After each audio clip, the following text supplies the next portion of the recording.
This is the Russian Dynamite, Masha Slamovich. Becca here. This is not America's Sweetheart, Davian. It's Billy Starks. And the super fly guy, Trayvon Jordan. This is the fly side flyer, Jalen Brandon. Hardcore Princess, Jules Malone. Hi there, this is the Bubblegum Princess, Alexia Nicole. This is the Brazilian Wonder Woman, Christy Jane. This is the baddest black belt, Chennai Kai. This is Kid Bandit. The smash hit, Joel Bateman. This is Robin Renegade. Cody Hawk. Brutal Bob Evans. And you are listening to Wrestling with Entertainment, one of my favorite podcasts in the whole wide world. Hello, this is Goblin, and this is Wrestling with Entertainment. Hello, and welcome to the show. It's Wrestling with Entertainment, the only audio experience on the web today, the trusted choice for interviewing all your favorite wrestlers every Tuesday and Wednesday on YouTube and Castbox, sponsored by Rogue Energy and Player One Coffee. I'm, of course, your host, James J. It's a great day for wrestling, because we are wrestling with the Acid Messiah, Goblin!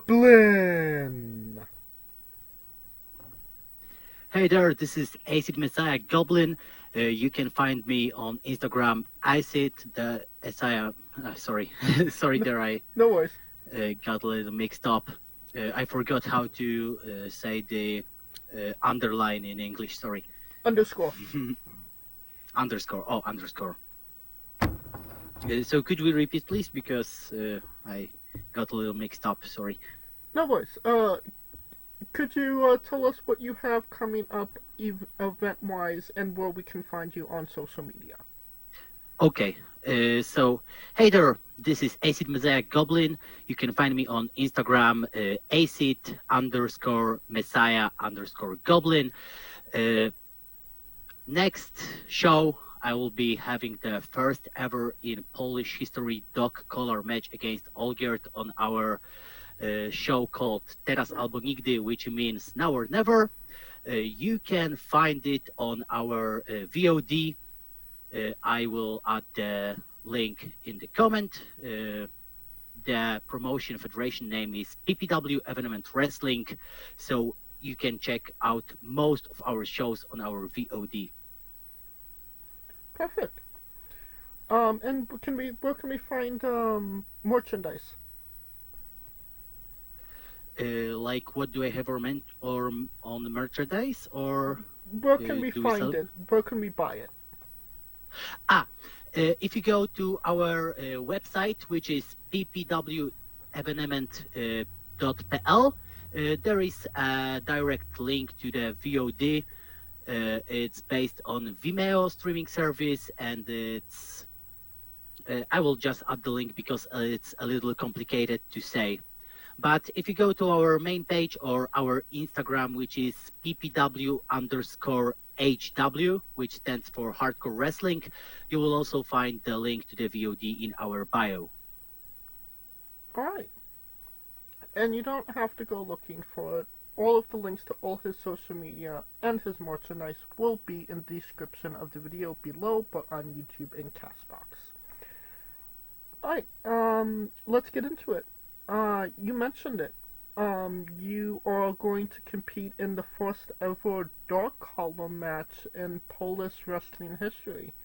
What does something like that kind of mean to you? To, have a first match stipulation, in your home country? It means a lot to me because ever since I've started my career in PPW, I've been fortunate enough to compete in a lot of historic matches when it comes to being the first some type of match in Polish history, because PPW is a hardcore federation where we have quite a lot of very odd and specific matches. For example, we had a show Evenement Hayes at April 20 last year, and I competed in a critical 420 ladder match, which was a ladder match where we competed for the 20 grams of CBD marijuana. So that was more like a comedy hardcore match based on the whole holiday of 420. I've been fortunate enough to be a part of Ustawka match, which is pretty much the first Polish Survivor Series type match, 5 versus 5 elimination match, which was a very story-driven match that was building up for over a year.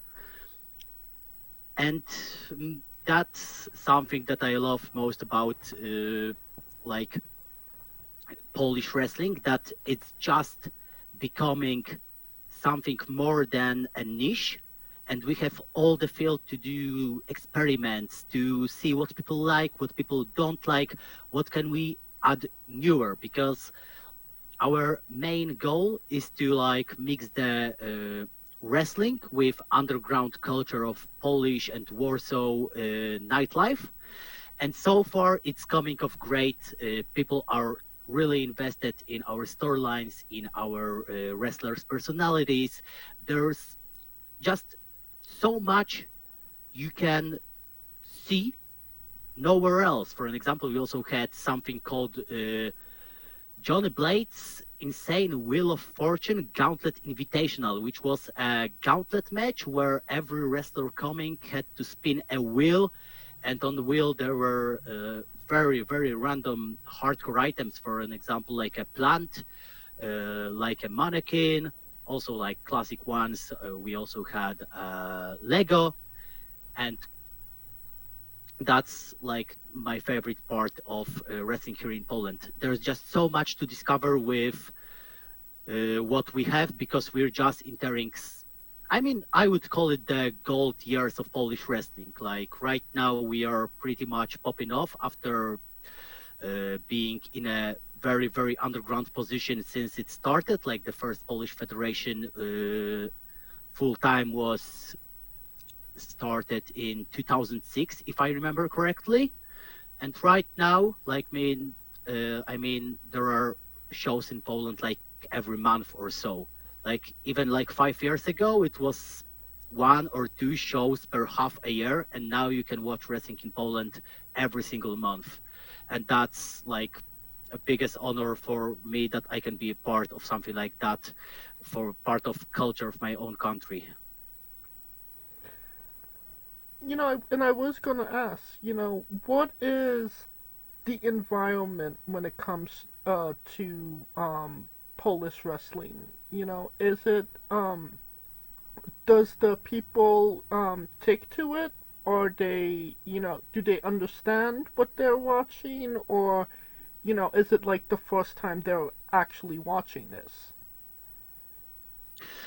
I mean, PPW isn't like the main federation I fight in, isn't like a representative, because due to mixing it with a lot of like underground culture and nightlife, we created a very specific target group. Like when I'm talking with fans after show, there's like maybe 60-70% of people that only watch PPW as a wrestling. They don't watch WWE. Then, of course, they've watched some when they were younger on TV, but that's quite the only form of wrestling they are watching. And I think that's amazing, because what's so cool about that is that those people get it. Those people like understand like the, how to say it, the cliches with like counting 10 punches, one chops, everything.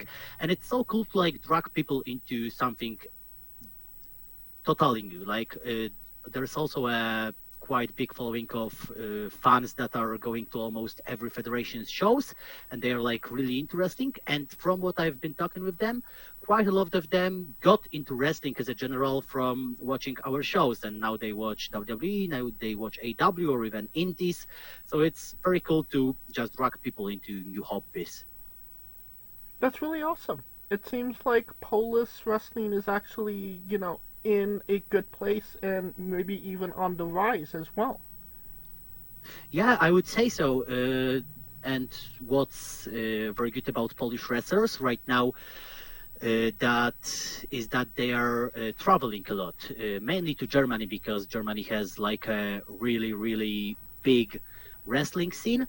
But a lot of wrestlers from every federations are going to Germany, to Hungary, to Czech, to all those different places, learning and taking back the knowledge that they learned there and share with others. So, I mean, there's a lot of things that are contributing to the Polish wrestling scene right now, and I would say it's really in the golden ages because there's just so many opportunities to learn and to share this with other people.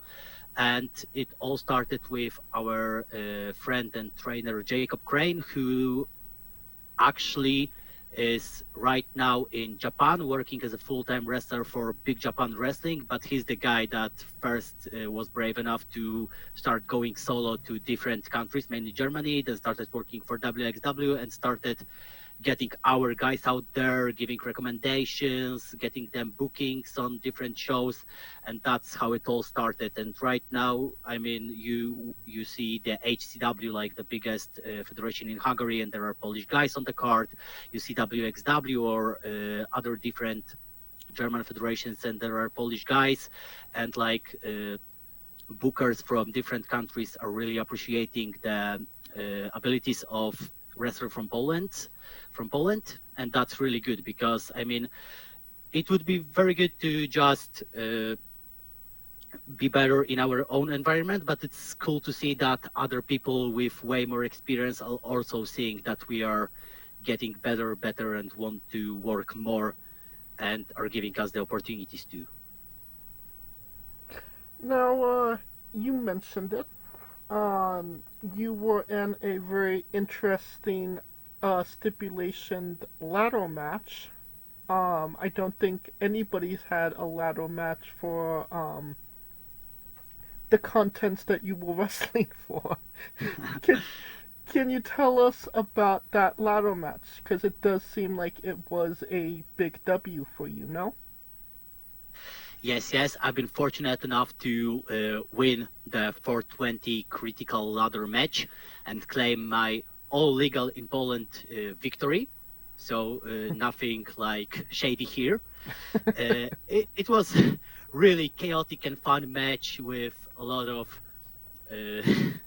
cool spots. We had a bong there. We had a guy with a little bit of more white stuff gimmick. He threw in his stuff there. So it was like an all in chaos. People were really into it. And actually, I never got my reward because that's when I was interrupted by Gustav Gryffin. He attacked me with a chair from behind and stole my victory, which led to our fight on the next show, Ledwo Legalne 4, which means barely legal, as inspired from the ECW, which our whole federation is very inspired by. And for that time, it was like the biggest show we've ever had. At the show that the 420 ladder match happened, it was 650 plus people. So for Polish standards, that's very huge. And we also had a new venue where we had the best tech and everything, like huge Titantrons, great lights. So it looked amazing. So the whole show was amazing, and it led to even bigger and better show and showdown with Gustav Gryffin, who I had a history with ever since we started in PPW. And you mentioned the match you had with Gustav. It does seem like that was also, I don't want to say a breakout moment for you, but definitely a moment for your career. Would you agree with that? Yes. That was so far the probably biggest moment I've had so far. It was a very historic match for the Polish scene of wrestling, mainly because of our fans. Because it was the first time ever that our fans, like Polish fans, got so invested into storylines, they started siding with either one of us, and there were like huge internet battles, a lot of signs. The polarization of the public was something never seen before on the Polish scene. So that's a huge accomplishment to get people so emotionally invested in what we're doing. And me and Gustav started at PPW at almost the same time. He debuted a show earlier, and since we began, it's always been built on contrast between like the polar opposites of new debutants, him as a embodiment of corporate work and self-discipline and getting into like coaching books, and Goblin as a wild expression of freedom and more like artistic lifestyle and free will and experiencing everything you want to do in life. Actually, first battle we've had was pretty soon in our career, because it was like not even half a year as an active wrestlers. It was a small show for about 200 people, and that's where our careers went off, because that match showed people that we are not just some new debutants, but something never seen before on a Polish scene when it comes to like emotions. Like, people always like the stories in PPW, but that was the moment that they've seen something new. And from now then on, our ways with Gustav are always cutting since that moment, first on the Turbo OG, then at Ledwo Legalne 4, Ledwo Legalne 4, and I mean, it's 1-1 because I've won the first match, and that's his only pinfall loss in a singles match in PPW. Then he won a match with me. So I guess the trilogy has to end someday, sometime, and people are waiting. People want it, I want it, he wants it, so we look forward to finishing our story. It sounds like there's a lot of history between the two of you, and like you said, you're one, he's one. You know, obviously PPW leans more towards a hardcore style. 3 stages of hell? Maybe. I mean, when our last dance come, I can guarantee there will be blood, there will be guts, there will be everything. I mean, our first match was a classic wrestling match, so there were no weapons allowed. The second one was no holds barred, so a classic hardcore match, and you can only go up from there. There's no backing up, so whatever it takes, it will be even more hardcore. I can guarantee that, even though I still don't know when that time comes, and if that time comes, what will happen. But I can guarantee it will be something never seen before on Polish wrestling scene. Well, you know, obviously you and Gustav, you know, enemies, maybe some friendliness, but mostly enemies. That being said, can you tell us about that time you shared an apartment with Gustav in Sweden? Yeah, that was very unfortunate. Just after our first fight at the Turbo OG, we were both booked at a show in Stockholm, Sweden for Freedom Pro Wrestling, and for some reason, Stanisław van der Broniak got us in the same apartment, and Gustav pretty much righted me when I was just taking a bath, chilling, reading some philosophy books. I mean, wrestling is wrestling, but we do respect the private stuff of the hotel, so we didn't get into it immediately. We even got to team up on the show later, but it didn't turn out good, and obviously we started fighting even though we were a team. In Sweden, you did actually, you did wrestle Benny Bacchus and A1 Viggan Thunderbolt. Obviously, Viggan is a big name in the area. What was that experience like? It was really great experience. I mean, going abroad for a wrestling match for the first time is really stressful, but the atmosphere the guys in Freedom Pro had, like how they welcomed us, the host of the hotel, everything was just so cool, down to earth, and like all the stress disappeared immediately.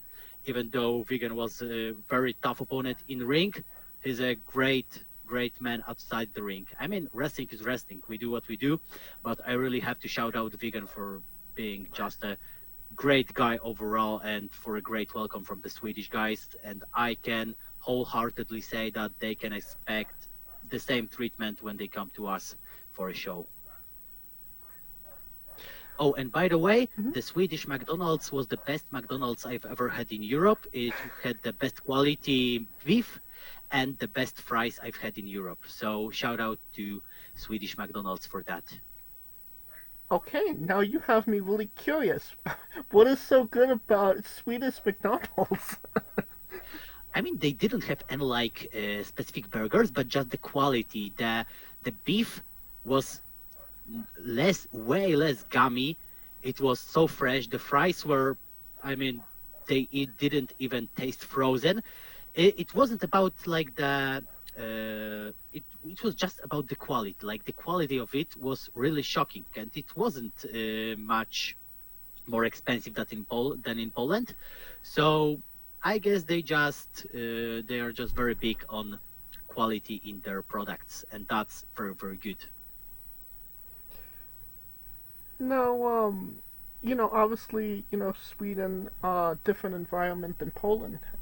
Any differences you saw wrestling in Sweden compared to Poland?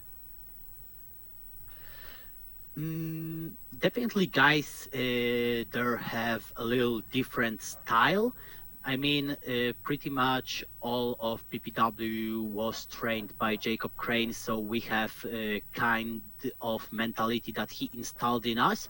So seeing people work different was very eye-opening. I mean, wherever you go, Germany, Hungary, people there have a little different mindset, a little different vision of wrestling, but the quote I've heard from Lawrence Roman once really stuck in my head. It was, pro wrestling is when two people who have never met before can create magic in the ring because they are professionals. And I stick to it wholeheartedly, because even though the differences in style, in training, in language, of course, in culture, if two professional guys love pro wrestling and want to create magic, it will happen, and that's the beauty of it.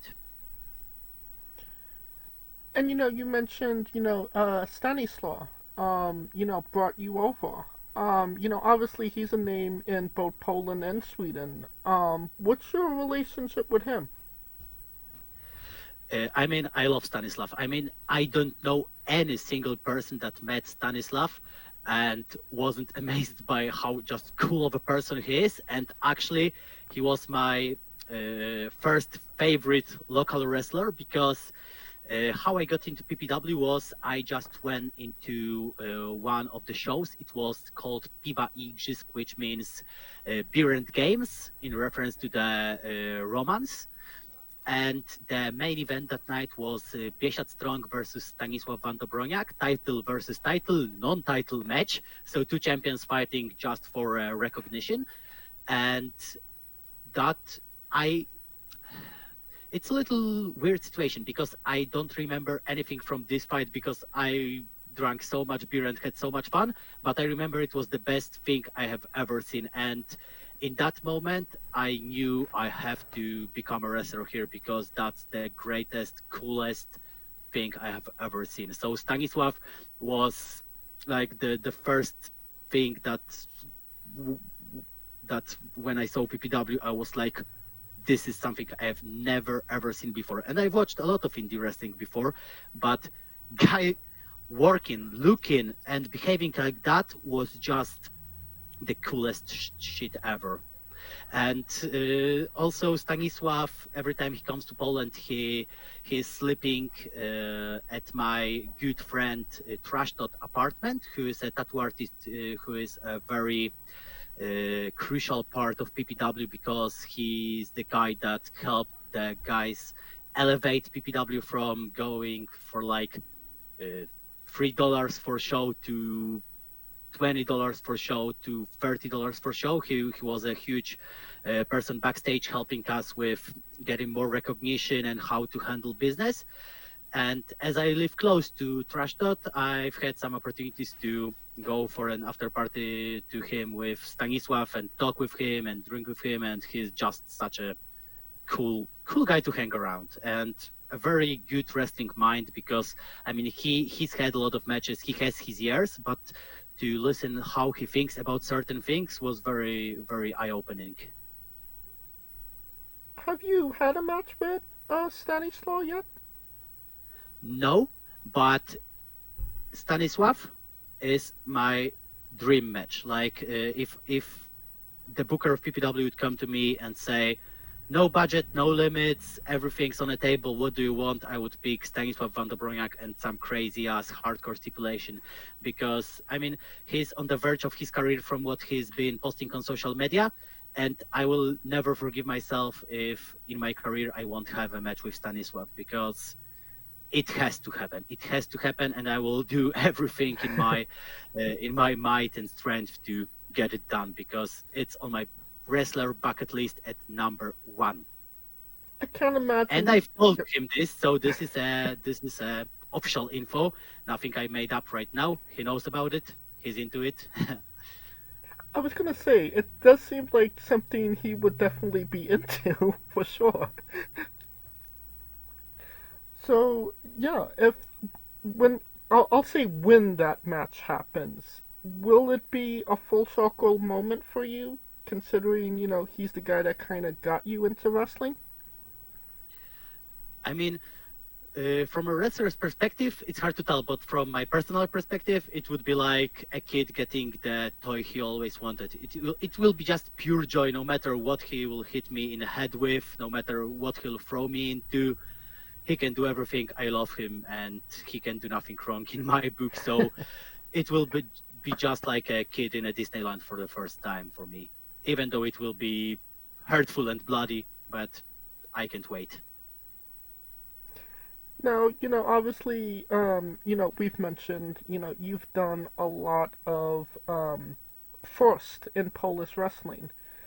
You also hold the distinct honor of being the first Polish wrestler to wrestle in Mexico. What was that experience like, competing in one of the big three countries when it comes to pro wrestling? I mean, to be honest, pretty much like a fever dream. I still like have to really like think about it to know that it was real, that it wasn't just a dream. I mean, Mexico is a cornerstone of wrestling. My first wrestling idol ever was Rey Mysterio. I love lucha style, and being able not only to see the luchadors in action, because I also went to a CMLL show, but to be a part of it was, I mean, it is so crazy. I wouldn't even add it to my bucket list because it's just so crazy, and fortunately it happened. It was quite a lot of work because from what I've researched, wrestling in Mexico, independent wrestling in Mexico works way different, because in Europe you have the federations. Every federation has its own Instagram with mail, contact info, everything. You just send them your resume, some of your matches for them to see. And in Mexico, not only federations, but not a lot of people are using either Facebook or Instagram. So I wasn't able to find any federations. And from what I've learned, there are no federations. In Mexico, you have arenas. So someone owns an arena with a ring, and he books the show. So what I've did, as I knew I'm coming into Mexico, was trying to find different arenas. Then I listed them all, and I checked the Google images for their past show posters, and I found an WhatsApp number to them, and I was contacting them on WhatsApp. And fortunately, one of the arenas, Pepe Arena in Oaxaca, had a show exactly when I'm in Oaxaca City, and I've managed to get into it, work in it in a main event, and it was amazing to be part of something. And it was on National Mexico Day, so even crazier for me that they trusted me enough to throw me in a main event with a huge names like El Hijo de Octagon, Sodom, or tempo, and working with guys so experienced, but in such a different style, because like when I was talking about differences in like German, Hungarian, Polish wrestling, they are not that distinctive. But in Mexico, everything is different. For an example, suplex in Europe, in America, is like a vertical suplex, snap suplex. For them, suplex is an arm drag. They name things differently. They do moves on different sides. So it was crazy to work in an environment like that. But I will cherish that memory for the rest of my life, because that's pretty much crazy.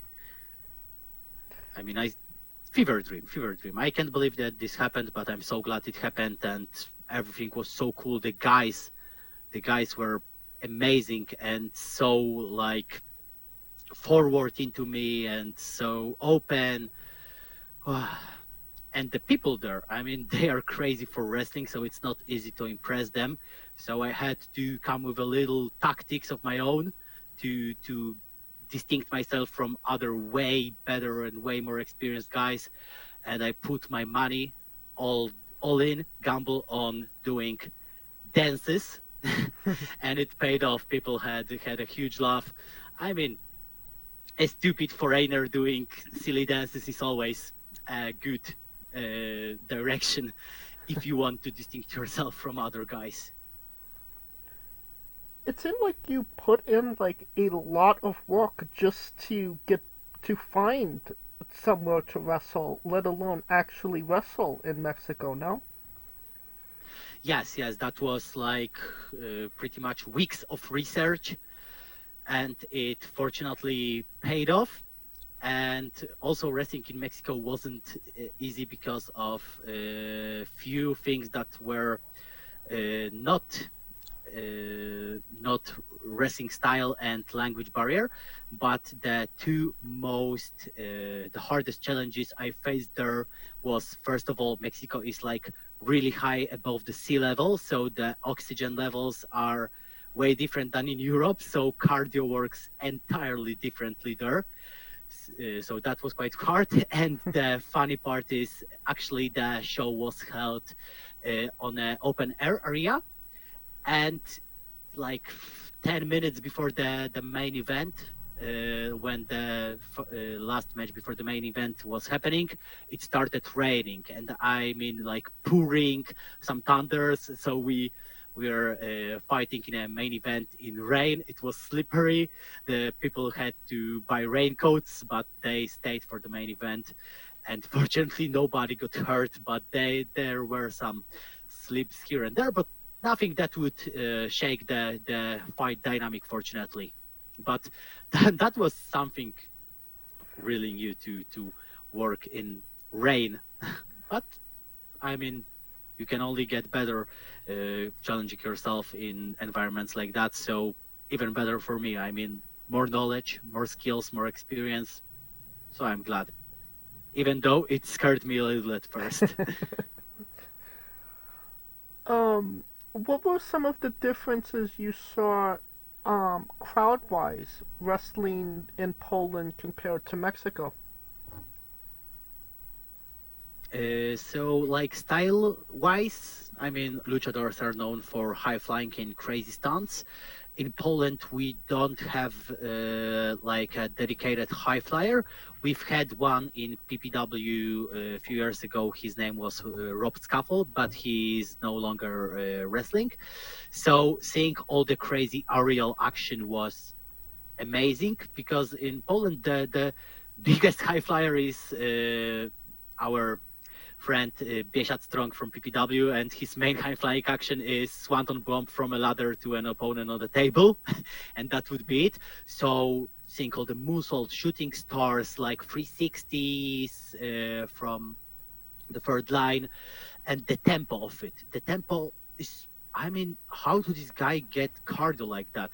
In Poland, wrestling is much more like a, maybe not a slugfest, but even the highest tempo battles in Poland are like a second match in Mexico.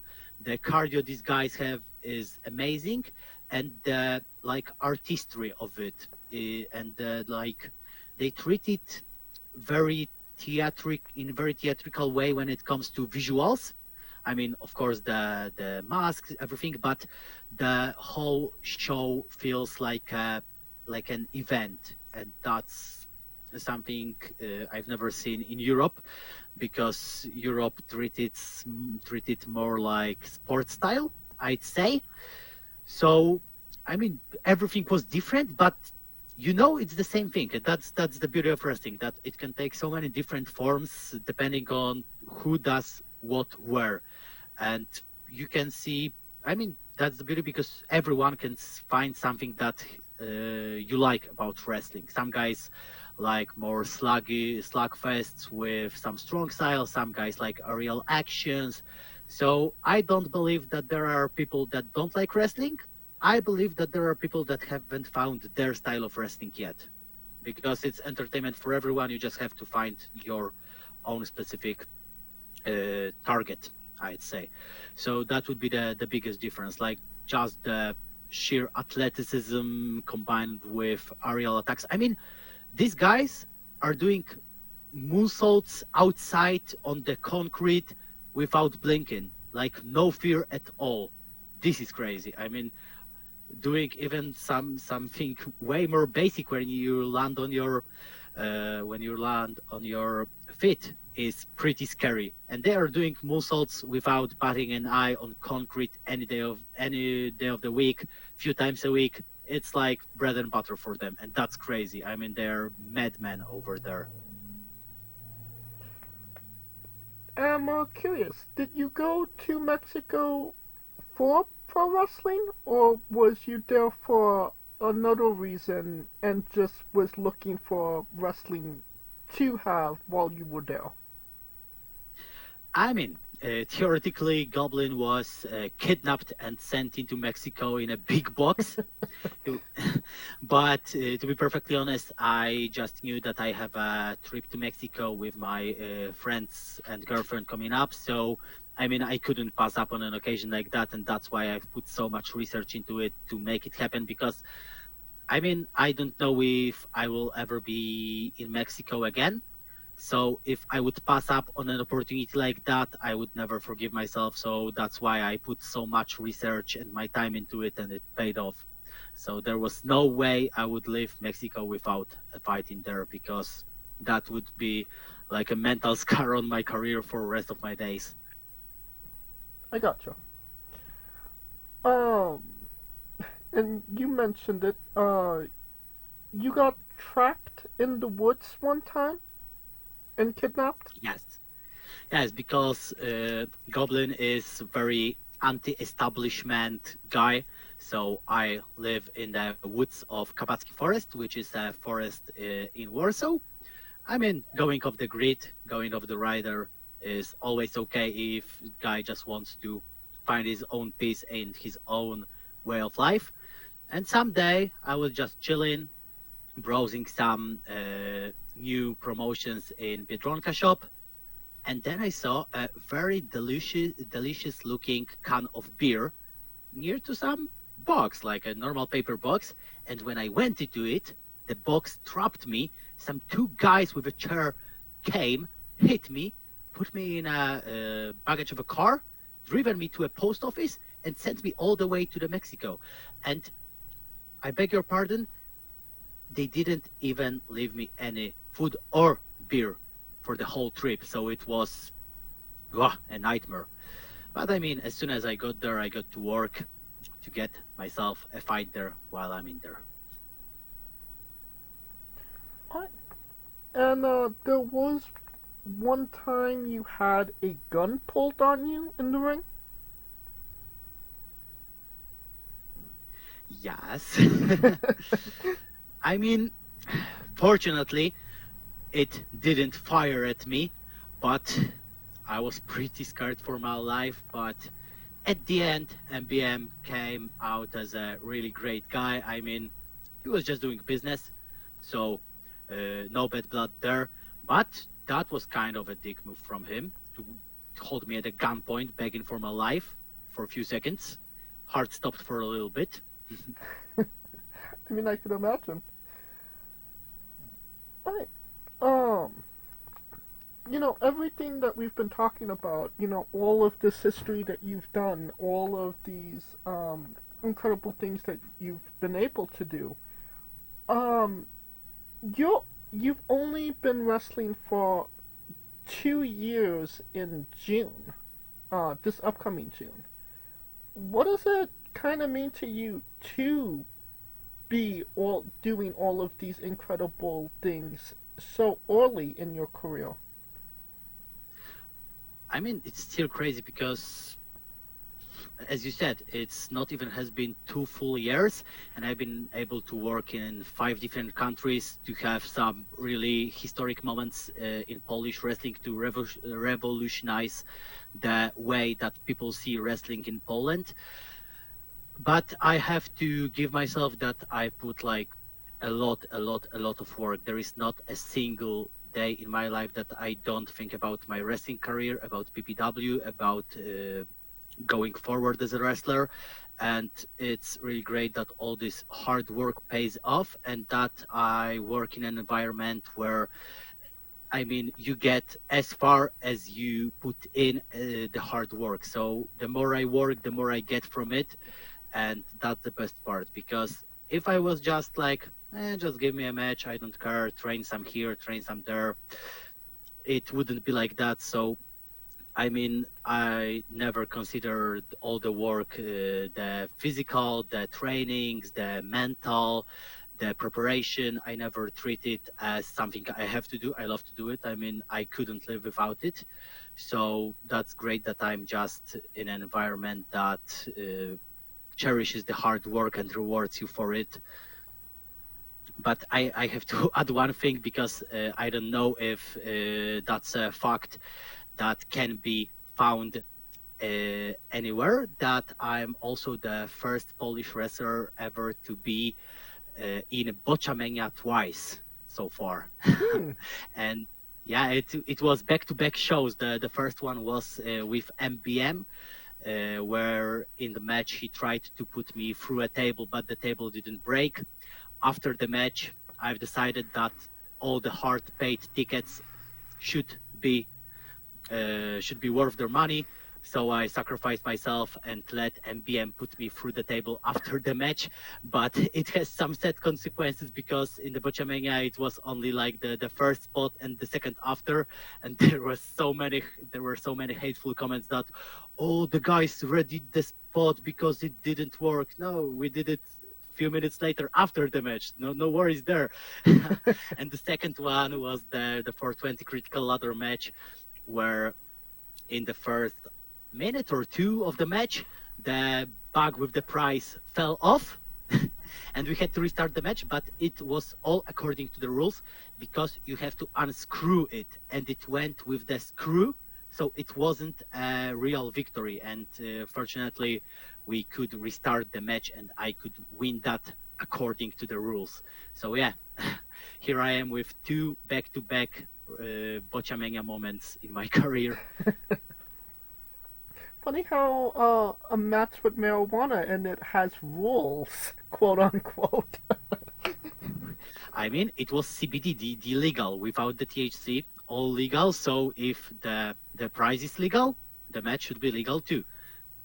Fair enough. I think it's time for Goblin's Bizarre Adventure. You're a pro wrestler that goes up and down the roads, and weird, crazy, and bizarre things are bound to happen. Can you tell us a road story that fits that description? Give me like a second or two. I need to think, because there are so many amazing moments, because I'm also I don't have my driver license yet, so I'm always the passenger princess, and my main trick, which I almost always do, is how to say it. I always, when we pull up to a gas station returning at night from the show, I always say I need to get a beer to not go to sleep. I drink that beer and immediately go to sleep. That's my go-to trick. Also, it's a huge Polish tradition that every time you go on the road, you have to eat at KFC. That's the workers' meal. KFC, we always say it's a workers' meal. So no wrestling trip is complete without eating at KFC. And we also have one more tradition, which was started with Jacob, that in the first Orlen is like the biggest gas station chain in Poland. At the first Orlen that is in Poland when you're returning from Germany, we have to eat żurek, which is like a sour soup with egg and white sausage. And you'd think like, ooh, like sour soup with sausage and egg from a gas station, and it's nothing like that. It's pretty much one of the best żureks I've had in my life. So shout out to żurek from Orlen, because it's always the first meal in Poland when we are returning from Germany, and always we have to listen to Surrender song. It's a version from the Polish club from 2006 with all the shout outs from the DJ Surrender Manieczki 2006. So not a lot of like very crazy stories, but a lot of like traditions here and there. Maybe one was when I was in such a rush to go to a toilet that I put on two left shoes, and one of those wasn't mine. It was of a friend of mine that was sitting right behind me, and she couldn't go to the toilet because of that. But the road trips are mainly like a very, very chaotic thing. But as a passenger princess, I'm now no one to talk bad about them. I just sit back, relax, and pay my gas money. So that would be it, I guess. If anything pop up in my head, I will let you know, but I don't have anything on top of my tongue for now. Oh, definitely. When do you, are you planning on getting your driver's license? Yes, but the biggest mistake I've made in my adult life is after I've driven my 30 hours that you need to drive to get to the test, I went off for vacation for almost a month, and after that I started a new job and didn't have time to go for a test, and then I completely forgot everything. And I tried a few times. I screwed up my tests 2 times. One was very close but didn't happen. But I mean, I can't always count on guys. I mean, they are also working the shows, they are tired, so it would be very selfish of me not to try to get it as fast as possible to like help them with the travel, because I mean, I'm a great entertainer, I like to talk, but I could contribute myself a little bit more, I guess. And then when you're driving, they could drink a beer and immediately fall asleep. Yes, and I would be very mad if they do it. I mean, a little bit of hypocrisy of me, but who am I? I mean, I would be jealous that they can do that. Now, you know, obviously you're Goblin, and you come out with a Goblin mask. Can you tell us where you got the mask from? I've did quite some research, because ever since I decided on Goblin, I knew that the mask has to be involved, because I really put a lot of attention on wrestlers' entrances, and I knew it was gonna be a big hit. I also had a friend who's doing LARPs that he was showing me some very like professional, high-end, very, very expensive masks, but the one I actually found and I'm using and have some stock of if it ever ripped or broke is just a Halloween masks from some kids shop in Spain. That's very random, but it's such good quality. I have no problems with that. Actually, before my first match, I was thinking if I should not wrestle in a mask, but I was just like, no, the full green face is way more crazy, so I will stick with that and only do an entrance like that. So it's basically just the Halloween masks from some very specific kids shop in Spain. So that's random, but it works, and I can highly recommend it. And it was like less than €10, so that's a great deal.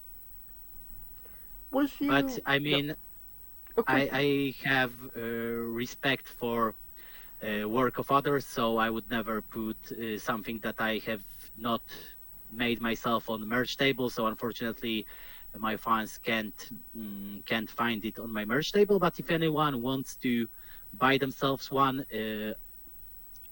go ahead, no worries. But I mean, I wouldn't sell something that wasn't made by me on the merch, because I Right. don't believe that stealing work for my benefit should be done, especially in the wrestling business.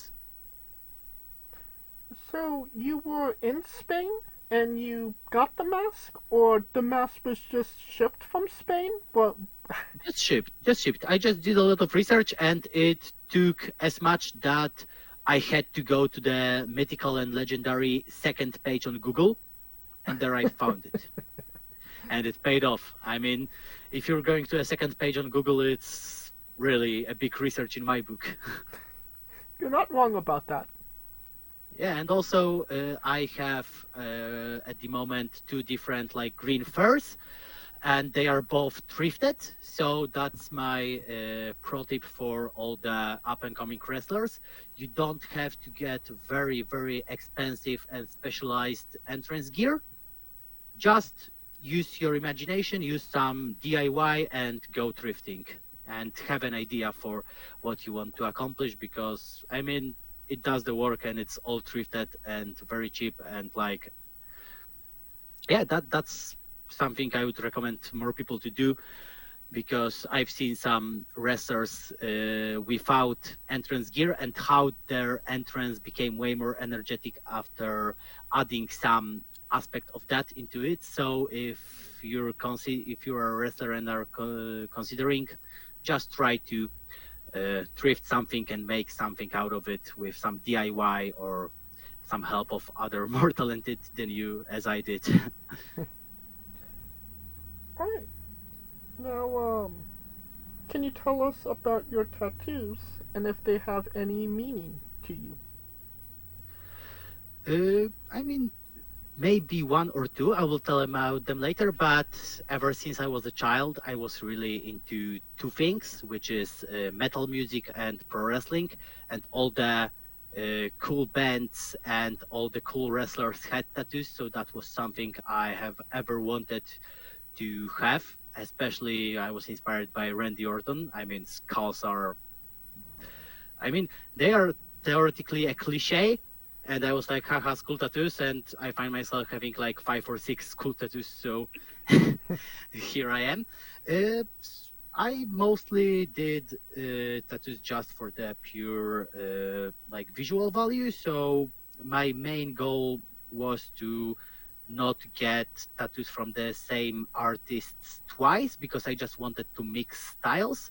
It changed when I befriended Trash Dot, who is a tattoo artist who did 2 tattoos on my leg. So I have 2 tattoos from the same artist, and I plan on getting some more.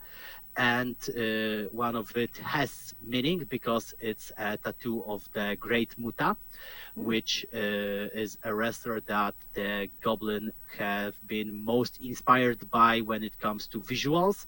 I mean, the face paint, the pants that I have debuted in and fought some of the battles in, which were just, I mean, they were DIY made with some additions, but just long pants, face paint, wrist tapes, the mask for entrance, the green mist, the green tongue.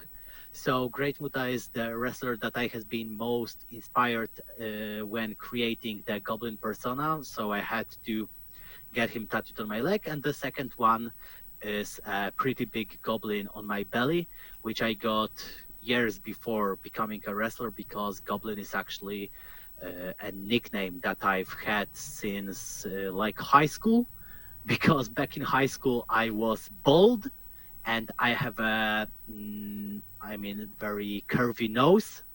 So from side I was looking like Goblin, and I had some crazy times in high school doing very very, crazy things, including some things that I shouldn't be included in, being that age. So every time I got a little goblin mode, people were like saying, "Oh, goblin, he's goblin," because I looked like and I behaved like one, and that's how I became a goblin. And I knew that that this nickname is something I have to carry on into my wrestling career, and I got one tattooed on my belly to remember where it came from, and it's pretty much a big part of the personality I base the goblin on. You mentioned, new tattoos. Anything you already have planned?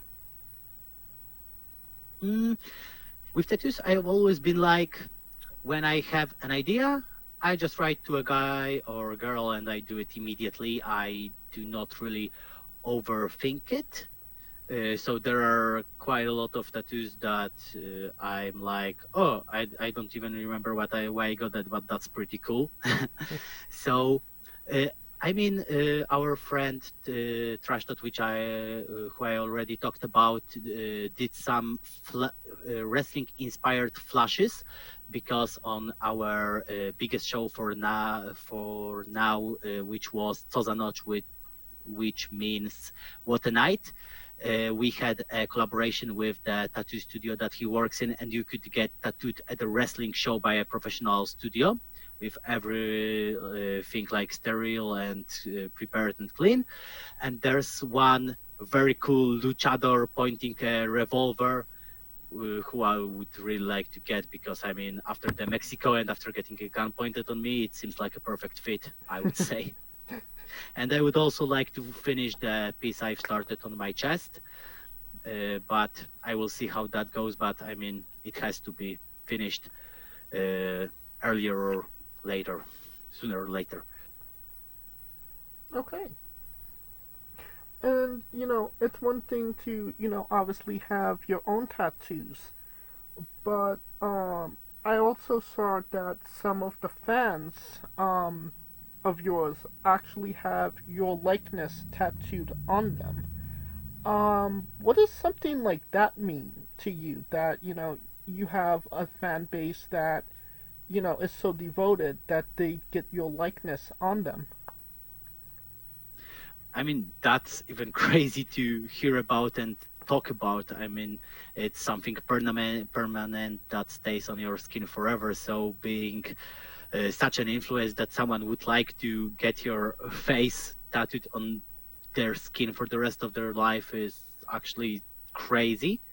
And I very do appreciate that people put so much, not only you like things, but that's also a very huge sign that someone believes in you, that you'll only get better. And that's kind of an unwritten promise that I have to get better. I have to deliver every single time I'm in the ring, because there are so many such devoted people.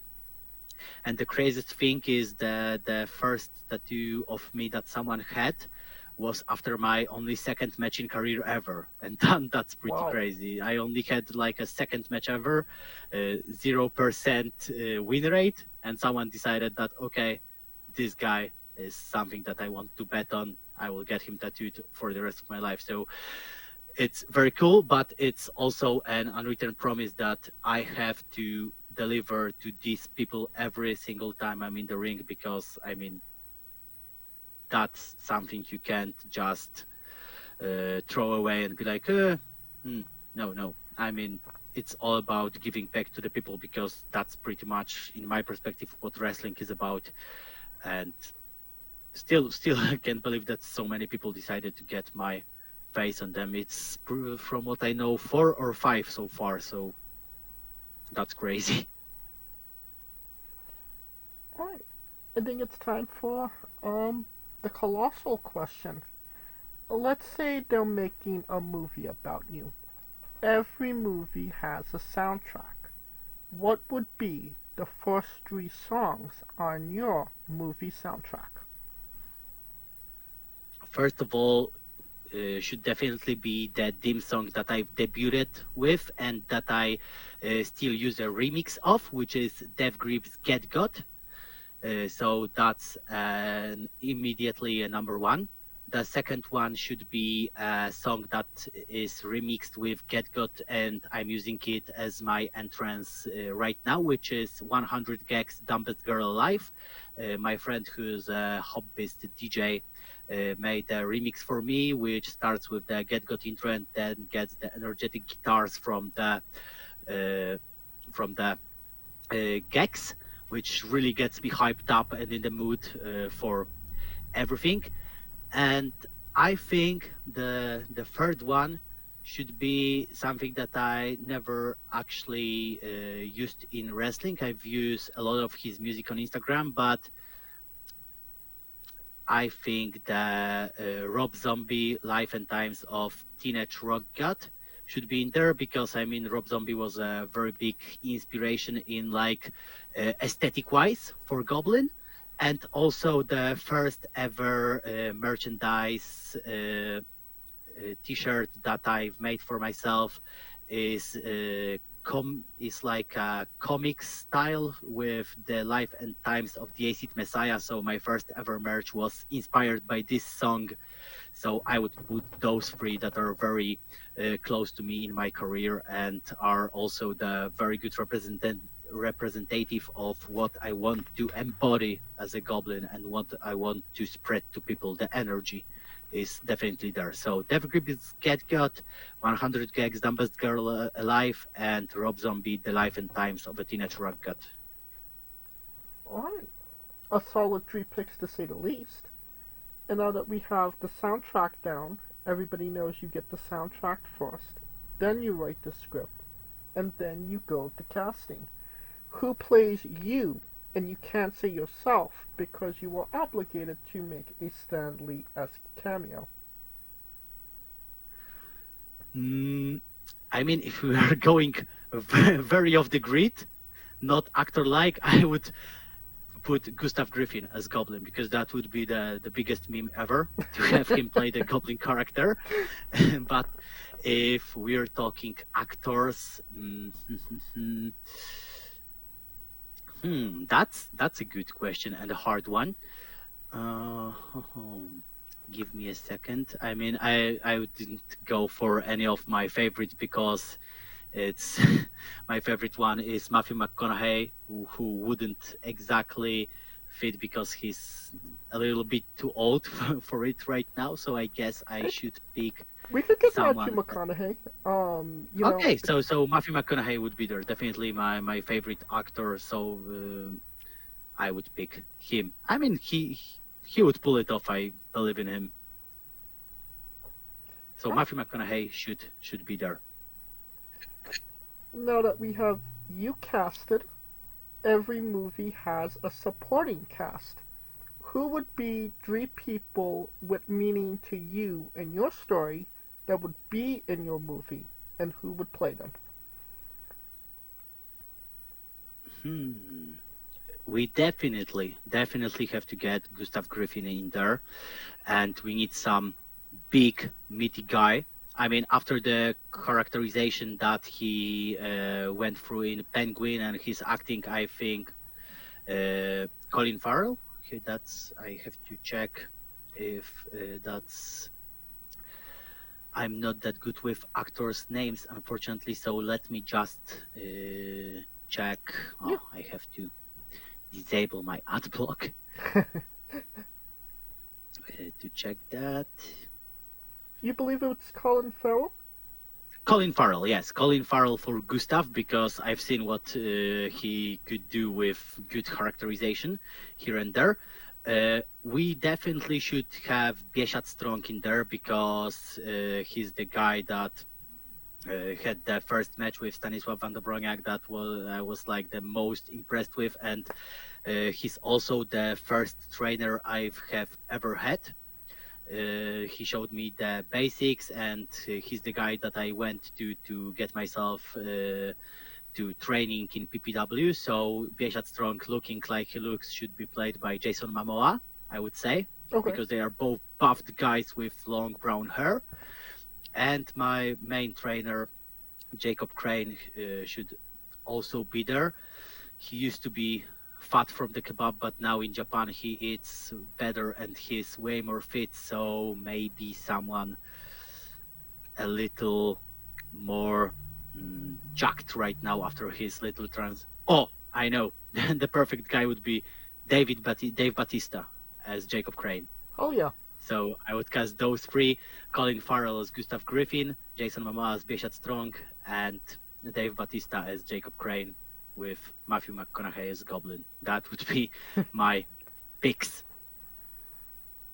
And it's sounding like a great movie, a blockbuster to say the least.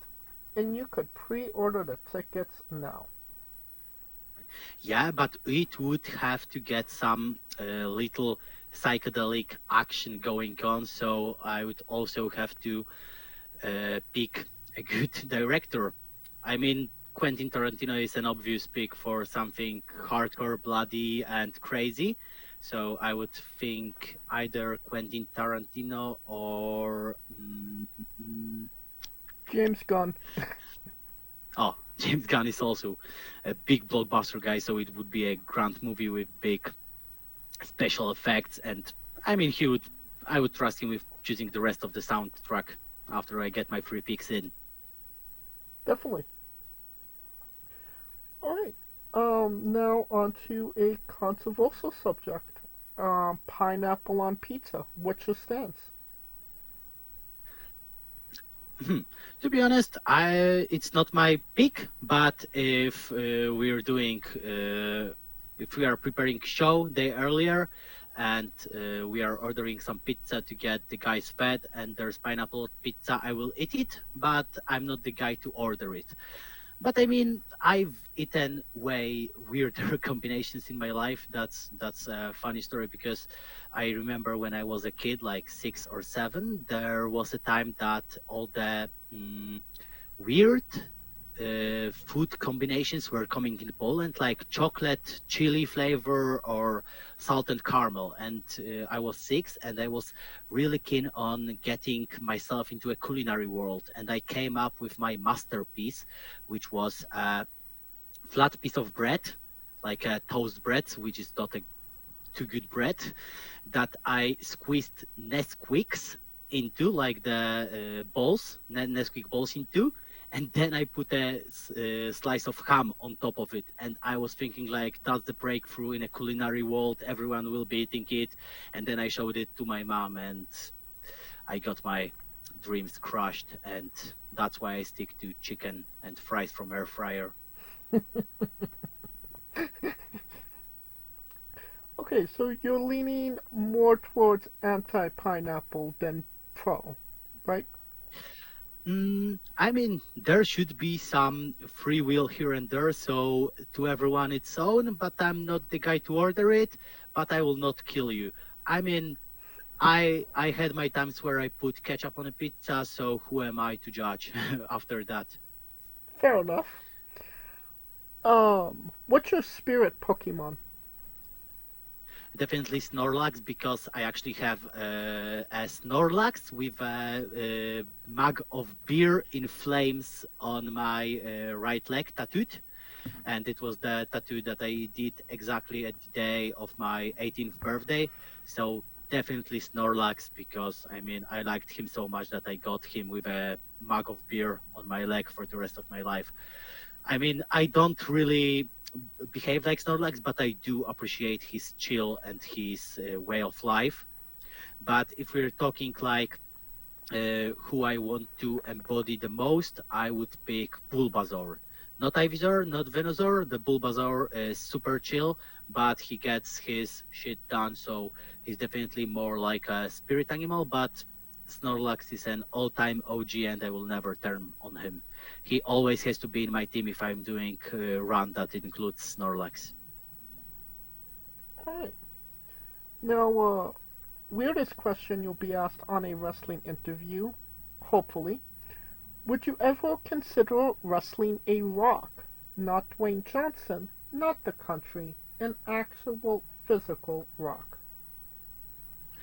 Most definitely, yes. I mean, I've always been into the. It's very hated in wrestling community, but I love the matches with a mannequin that are going on. I think that the famous Japanese mannequin pretty recently won a tag team championship in European BZW Federation, where MPM works. And I always wanted to do something like this. And rock is something I've never seen before. So trying to be a trendsetter, I am. I would most definitely like to do something like that, but I guess all the bumps would be real hard and would kill my back for months. But I mean, you have to sacrifice yourself for wrestling. So if anyone wants to book Goblin versus real, natural rock, I'm all into it. Get it done. I will be there. Well, just for context, there is a wrestler named Psycho Mike that indeed wrestled a Rock for over 15 minutes in a Tungsten Man match. That's an Iron Man match that lasted for 2 weeks. Actually, yeah, I know Psycho Mike because he's the guy that Jacob Crane got a match, and that's where his like pro career started off. After a match with Psycho Mike, where he took, I think, 16 body slams in a row. So I like watching Psycho Mike here and there, and he puts people on the map.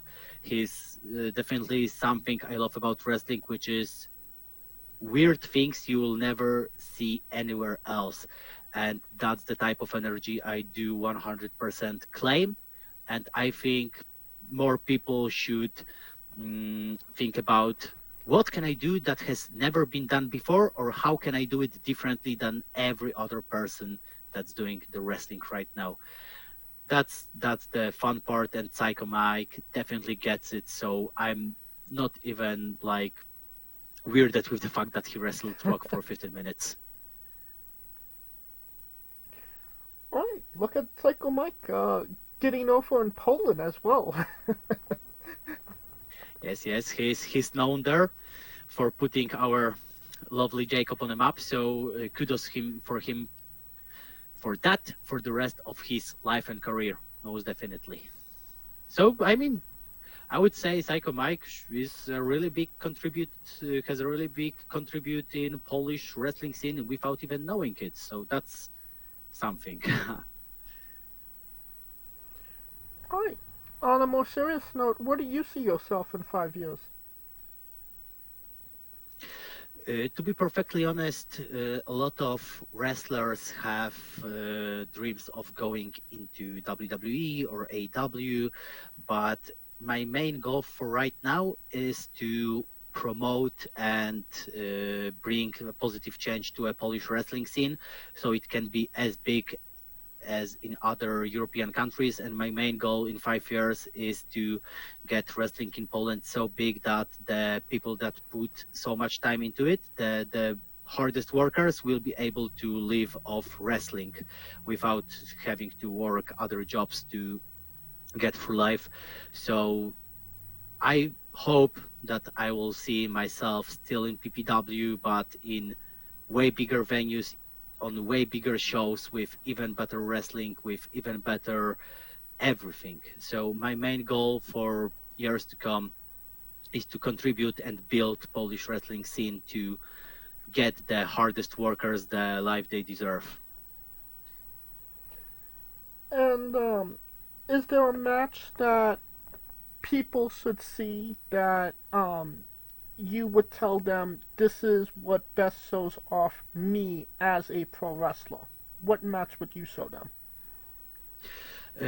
Definitely Goblin versus Gustav Gryffin no holds barred match from the Ledwo Legalne 4, which is on YouTube for free, the full match. It's a pretty long match, not very fast-paced, but it's very story-driven, very emotional, with a lot of symbolism. I mean, the most known spot from this match is Gustav getting his work bag and pulling a crown of thorns made from barbed wire and like making me the real messiah, and then lashing me with his work belt.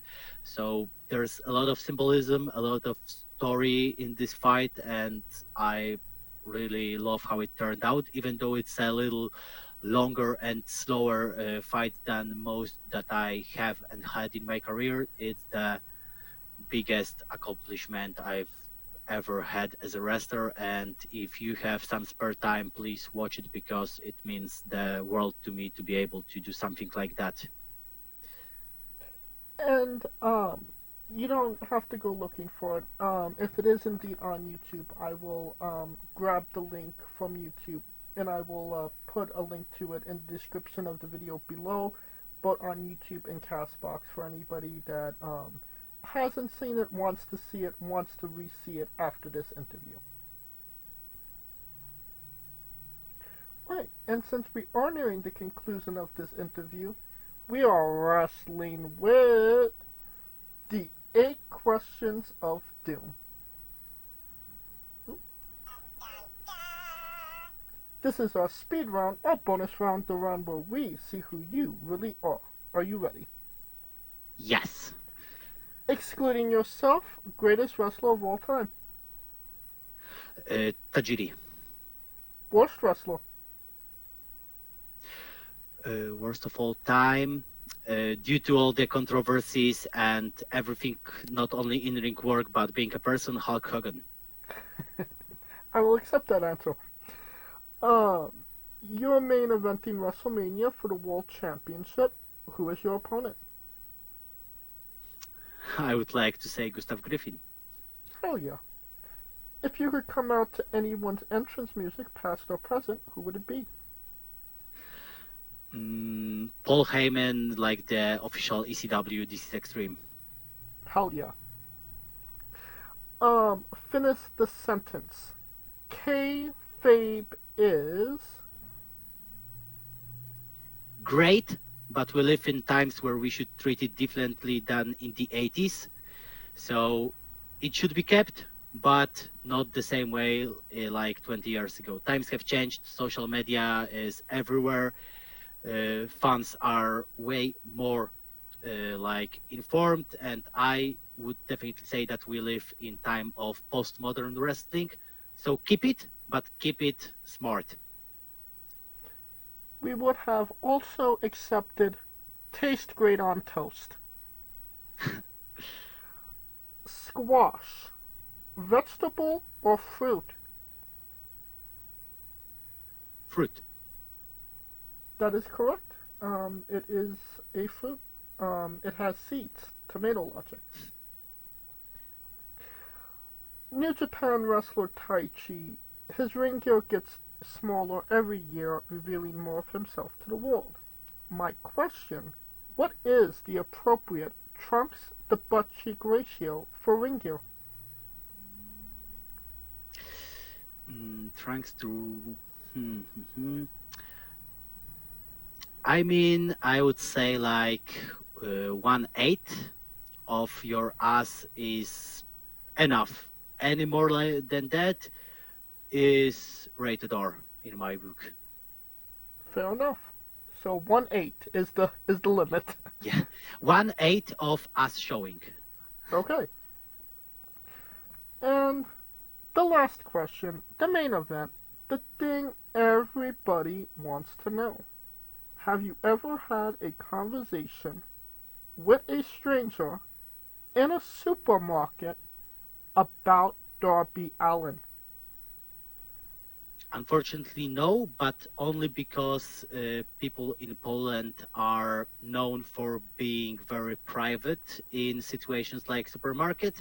So if I would approach even a wrestling fan talking about Darby Allin, I would probably be escorted out by security. And that's the correct answer. And that will conclude this interview. Thank you so much for coming on and doing this with me. Thank you so much for an invitation. Thank you so much for your time and for your time to listen to that. It was great. And if anything was inaudible or hard to understand, I'm sorry, English isn't my native language, so I did my best, but I hope you will get some out of it. Oh no, I think we all understood what the Goblin was saying. And once again, could you tell us where we can find you on social media and your merchandise? You can find me on Instagram, acid_messiah_goblin. And all my merchandise is also on my Instagram. You can DM me. My newest shirt is on there. So if you like the aesthetics of it, just let me know and I will handle everything. Perfect. And you don't have to go looking for it. All of the links to all his social media and merchandise will be in the description of the video below, both on YouTube and Castbox. Simply click the link. A new tab will appear on whatever device you are on. You have no excuse. Give him a damn follow.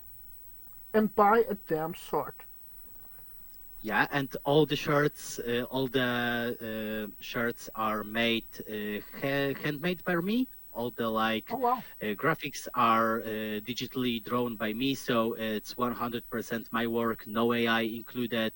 So you're also contributing into an artist. Hell yeah, that's awesome. Of course, thank you for listening. If you like what we're doing, please like, subscribe, comment, both on YouTube and Castbox. This was sponsored by Rogue Energy and Player One Coffee. Join us next Tuesday and Wednesday for new incredible interviews, and follow the show at Wrestling with E, both on X, Reddit, and Instagram for information on who we're interviewing, when we're interviewing them, links to those interviews, and so much more. Follow me personally at JamesJ993. Alright, when I say wrestling with, you say entertainment, okay? Yes.